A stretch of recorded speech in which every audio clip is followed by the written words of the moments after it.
Demonyo. I'll be a devil if that's what you guys want. Hello my nakamatachi, this is JoyGirl here to talk about the latest chapter, chapter 1021.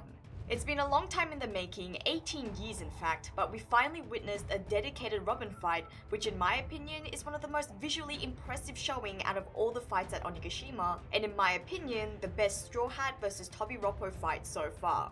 And if you caught my reaction, to say that I was hype is, well, quite the understatement. Lately in Wano, we've been getting a good injection of good lore and clues that inches us closer and closer to the biggest mysteries of the series, and the hype for these recent events have been massive and brimming with excitement, and this chapter provided that same experience of excitement even without the curiosity of lores or mysteries, which is a refreshingly good break from all the buzz of potential events or speculations that comes out of those mysteries, while still delivering the weekly delivery of awesomeness. We usually get this level of excitement through earth-shattering reveals or events involving multiple big names. For one single character to elicit this response out of me really says a lot. You guys know I love the Straw Hats and I never shut up about them, so the Onigashima chapters, especially the recent ones, have been a very pleasant experience, but perhaps none more enjoyable than chapter 1021 because it highlighted one of my favorite characters in the series in a way which completely exceeded my expectations. I love Robin, she's one of my favorite Straw Hats, but she's always been heavily underused. Since she joined the crew, the wait for Robin to be involved in a fight scene, let alone an epic fight scene, has been so long.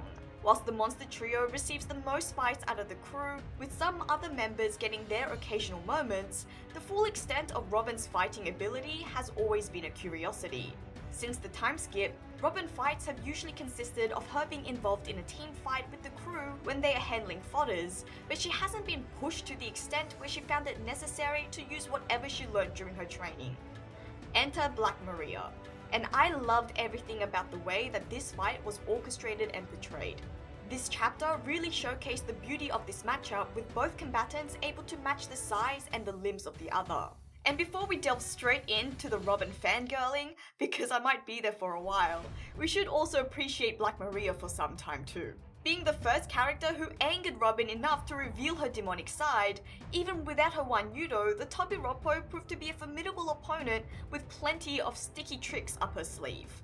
Prior to Robin's transformation, Black Maria had the upper hand for majority of the fight in this chapter, proving she is a fighter at heart. All of the attacks were named after Maria, such as the Maricade for barricade or Mariasan for her flammable threads. And a big thank you to Terry Martin, who provided us with more explanation into the Japanese puns behind these attack names during the reaction stream. For example, Marionette is a play on the word marionette, the word referring to string puppets, which is fitting as Black Maria used this attack to grab hold of Robin's arms. Mari Apprehend, which was originally Oshizumaru in Japanese, meaning to calm down. Mariacade, which translated from Ikidomari, which means a dead end, reflected in Robin's inability to move due to a barricade. And finally, Mariasan in Japanese was a pun on the word atatamaru, which means to warm up, which involved quite a number of play on words, as Oda used the kanji for enju, meaning to go up in flames, whereas the reading for it, atata, which means to kindly warm up. And I love finding out about these extra pieces of detail, so to everyone with more punny insights, keep them coming.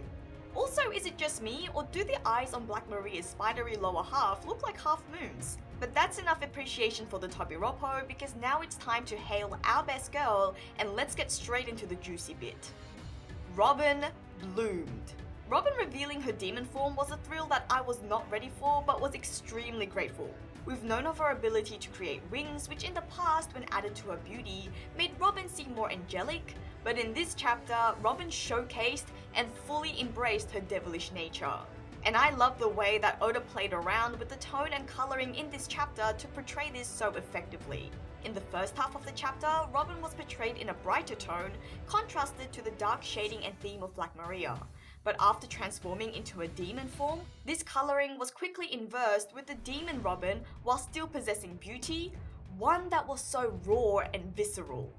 She felt both familiar and foreign, On one hand, this is a side of Robin that I was not expecting at all, given the way that she's undergone quite the change since the time skip in both her design and character from the threatening and dangerous femme fatale that we were initially introduced to. And on the other hand, her dialogue and even her appearance at some stages was very familiar. Although the extent of her words were lost on me at the time, Robin did declare only a few chapters ago that she would gladly embrace her demon epithet if that meant saving her friends, and the close-up panel of her face was almost reminiscent of a younger Robin. Something I want to point out is that reading this chapter, it seems like this is something that Robin has been capable of doing herself even without the training by the Revolutionary Army, though this training flashback is something I did enjoy as I've been waiting to see more of the crew's time during the time skip. From the flashback, only the fishman karate was taught to her, from which she only uses the palm strike technique to collapse the building, thereby putting out the fire and clearing the way for her to transform into a demon form.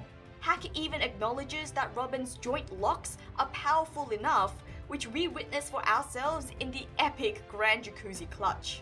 Her demon form makes Robin the third Straw Hat to have the devil theme.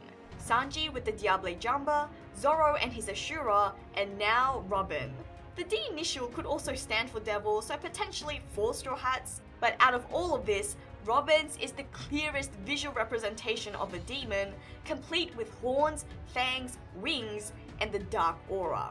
And whilst it hasn't been confirmed, I'm quite happy to accept that Robin did indeed showcase armament Haki, and so the question is whether this is something we'll have confirmed in the manga first, or when the anime catches up. And just to add extra hype to Robin, not that it's needed, Black Maria's underlings being unfamiliar with Black Maria's scream suggests that she has never been in such a perilous state before, and it was Robin who did it, leaving the largest Tobiroppo looking weak and small in comparison to the devil herself. Speaking of underlings, Brook also had some highlights as he made quick work of Black Maria's underlings, finishing them off in a new strike called Phrase the Arms Orchestra, performed in one treble clef swing. This scene, where Brook was assisting Robin, was quickly changed to a panel of one Mary watching the 2 Straw Hats in secret, and I realized that out of the Straw Hats who have finished their respective fights, Robin is in the worst state. And considering the importance that was placed on Robin's name by Kaido and Big Mom, it's logical to think that Robin may be in danger, considering there are people around Onigashima who are after her knowledge and skills. Black Maria even reminded us in this chapter that the big names are after Robin's brains, but now they have seen that she's more than brains and beauty. And whilst both of the Yonko are currently occupied, we still have CP0 in the building, who is sure to only benefit from capturing Nika Robin. In fact, the last time CP0 was shown, they were inquiring about the current happenings around Onigashima from the Marys, so it's entirely possible that they will go after the now weakened Robin. But we get more than epic action in this chapter, also gaining more information and setting us up for another moment that I have been eagerly awaiting, which is, of course, from Momonosuke.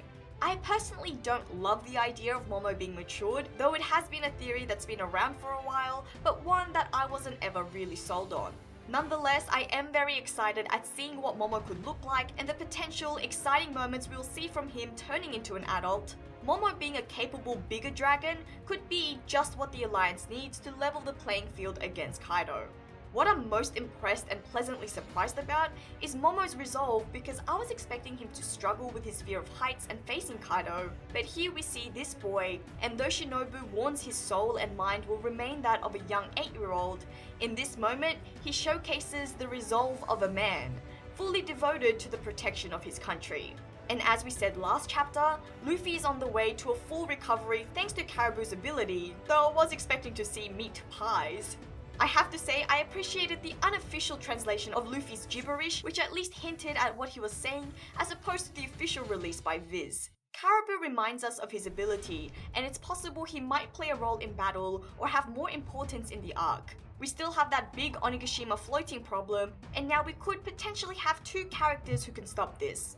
Caribou if he swallows up the island, or Momonosuke using his adult dragon cloud ability. Given that Momo's concern was focused on saving the capital from the falling Onigashima, so my money's on Momo getting this task. As for the cover story, well, I knew immediately that I was gonna have a fun time reading chapter 1021, featuring one of my favorite Straw Hats in Frankie and one of my favorite side characters, Senor Pink. Of course, we get the payoff of Frankie inviting Senor Pink to tell him the story about a woman named Russian. And I love the running gag of Frankie crying uncontrollably whenever he hears a touching story or moment. I could just picture him saying idiot whilst crying to poorly hide his emotions under his manliness.